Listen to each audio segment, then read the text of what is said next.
Welcome to Week 8 Plays of the Week training tape for New Mexico High School football officials. My name is Victor Sanchez. I want to thank everybody who's been watching the videos, using them in pre-games, using the videos to get into the rule book, using the videos to discuss mechanics and to better prepare as crews and as individuals on how to work their games. That's the whole intent of these videos, so thank you for your time and your attention to them. Let's get to the first play. We want to look at our gunner here at the bottom. We're going to get a takedown hold right around the 50. You can see him spin and take him down, and then we're going to get a ball that is going to be down by the kicking team right about the 30. And so we just want to briefly review what the enforcement is for this. This foul happens during the kick. So we could potentially have a PSK enforcement. The ball is down by the kicking team, so B will be next to put the ball in play. So we would enforce this from the end of the kick, which is the 30-yard line, take it back 10 yards, and start the new series at the 20. So just a quick reminder on how to enforce this type of foul. And for the record, takedown fouls like we see here at the 50, this type of foul is always a foul. Takedowns are always fouls. Play number 2 this week involves another scrimmage kick and a legal block in the back. So let's just take a look at this punt and take a look at our coverage. We are in a 5-person crew, so we do have a back judge available.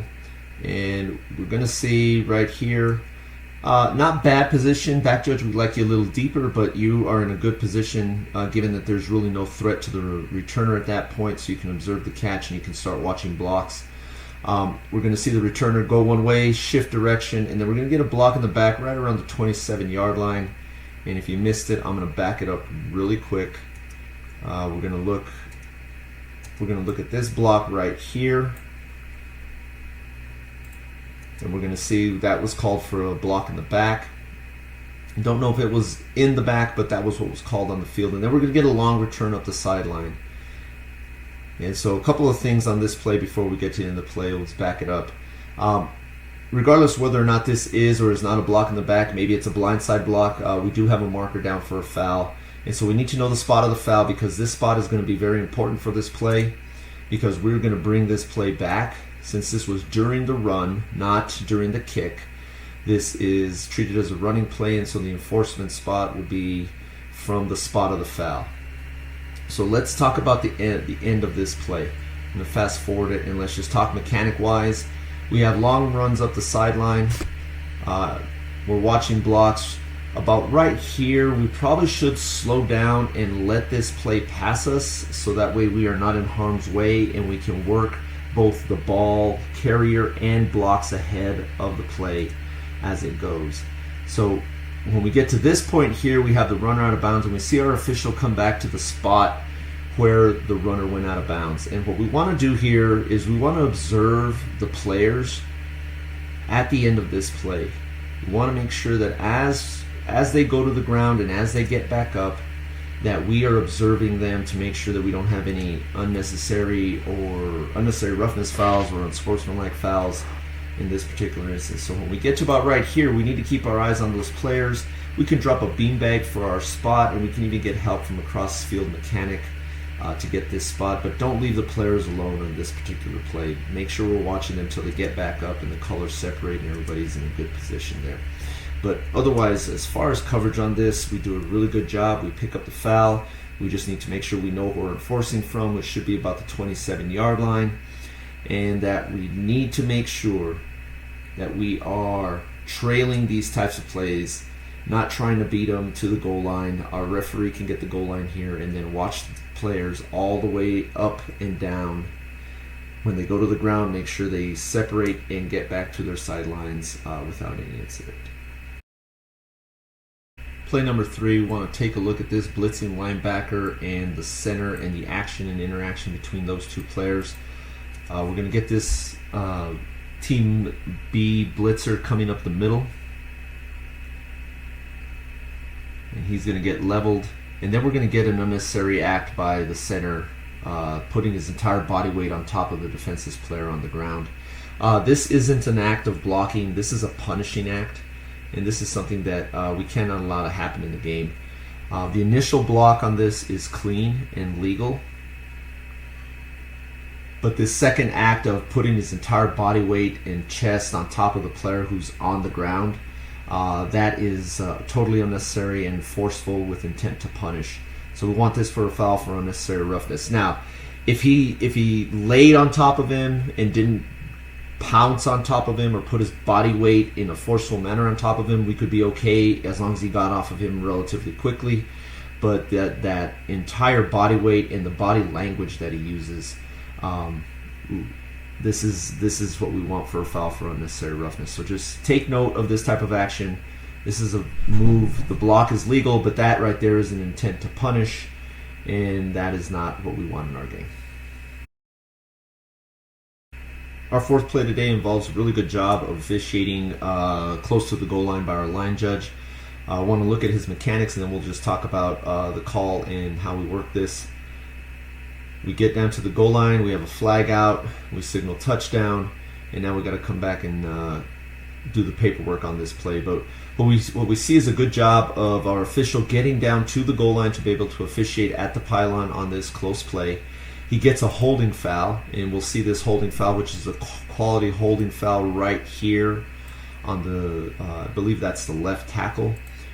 You can see the grab, restrict, and twist, spins him around, signals touchdown, indicating that we have a scoring play, but now we're going to enforce it from the previous spot. Really good job of officiating here at the goal line. Good job to recognize the clear and obvious foul and get your marker down. Good work here.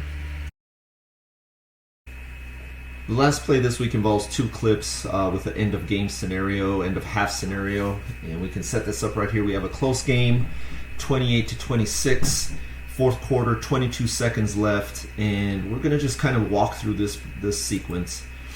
We can see we got a pass down the field, caught right about the 35-yard line, and we can see this is clearly a first down. And so for first down, we're going to kill this clock, and it's killed appropriately at 19 seconds. And then we do a real good job of getting into position as officials, and our white hat winds the clock, and the clock is running now, which is good timing, good pace. We get another pass, which is caught, and the receiver steps out of bounds right around the 43-yard line, and our clock stops appropriately with 12 seconds. And so now we are not in as much of a rush because we know the clock is not running, and we know that we can get into our positions. The 25-second play clock will start on the officials ready, but this clock will not start until the snap since the receiver ran out of bounds. And so when we get to our next clip, we're going to see for some reason we are down at 11 and maybe the clock's snapped, or maybe these clocks are not synced up. I don't know, but we should still be at 12. Regardless, we snap the ball, the clock is started, and now we get a pass down the field. Caught, and looks to be tackled what appears to be inbounds since we're killing the clock. And given the next part of this play, he was tackled inbounds. And so if we look as we kill this clock, we have 5 seconds and the clock is stopped. So we do a good job of stopping the clock. We know that this is tackled inbounds, and we're going to indicate that to our referee that we're going to start this play on the ready for signal. We need to get the ball into position. We don't want to start this clock till the ball is prepared to snap and our officials are in place to referee the play. So what I would caution here is, referees, let your crew get into position. Let's not start this clock until our back judge is where he needs to be and our umpire has made eye contact with us that he is ready to officiate the play. Our wings have established themselves at the line of scrimmage. We need to be ready to officiate before we start the clock.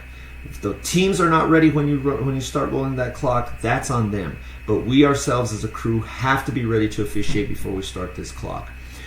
Regardless, we start the clock properly because the ball is available to snap and the time runs out here. Now, one thing I do want to bring up on this particular play, and we need to have clock awareness. And again, I don't know if the clock on this screen is synced with the clock on the field or if it's a separate clock, but you can see we've stopped this with 5 seconds, and then we click another second off down to 4 seconds. So if we recognize that we have lost a second, we need to put that second back on the clock. And that means stopping the game, resetting the clock, and then starting it on the ready. Every second counts in an under 2-minute situation. And in this case, if this clock is synced with the actual game clock on the field, then we lost a second on this particular play, and we should not have lost a second here. But in general, good job officiating a tight crunch situation, starting and stopping the clock properly. The only caveat I would address is referees do not wind that clock, especially as we get to a play like this at the end of the game where we know it's going to be the last play. We don't want to be hurried and rushed. We want to be quick, and we want to be in position before we start running the clock. That's all for this week's plays. Again, we have a couple of weeks left in the season before we get into the playoffs, and some playoffs may be starting sooner in the smaller schools. For those of you who do receive playoff assignments, congratulations on those assignments. Those are well deserved. Go out and have great games. For those of you waiting for playoff assignments, best of luck to you in your upcoming games. Travel safe, and everybody have a good week this week. As we close out this week's Plays of the Week, don't forget to send any interesting plays to our Huddle program for feedback. Not only can reviewing film help you better adjudicate similar situations, but it's a valuable tool for improving your mechanics and positioning. Take the time to watch yourself and learn from it. Have fun this week, safe travels to those on the road, and remember, make them big.